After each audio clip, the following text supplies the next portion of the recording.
Welcome back everyone. Thanks for tuning in again. This is the after video where we show what the refurbished bike looks like. Our before video we published on our Facebook page yesterday, so if you want to see that, be sure to check it out first.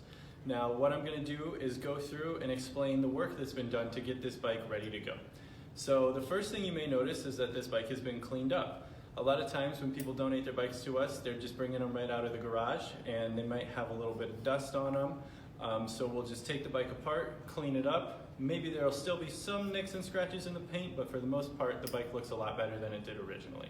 The second thing that we'll do is repack all the bearings. So like I mentioned in the first video, everything that spins on the bike, like the hubs, the bottom bracket here where the crankset is attached, and the headset that allows the bike to turn, all of those have bearings with grease that most of the time are old and dirty. So we'll take those apart, clean them up, repack it with fresh grease so that everything spins and turns nice and smooth.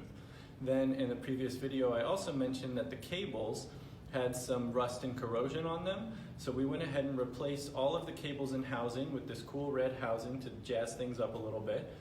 It's also going to allow the bike to shift and brake smoother and more the way that you want it to. After that, we went ahead and replaced the pedals because one of the pedal spindles was bent so that it didn't provide an even surface for your foot as the pedal was rotating. So we went ahead and put different pedals on that were in much better condition.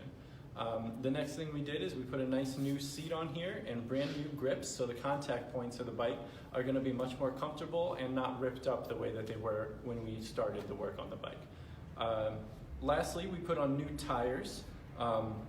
You may recall from the original video that the tires on the bike originally had these big wide knobs for riding in dirt surfaces for better traction, and we realized that most of our clientele who's going to purchase a bike like this is not going to ride it in those conditions. They're mostly going to ride on paved surfaces like bike trails and paths. So we went ahead and put these slick tires on that are much better for riding on paved surfaces.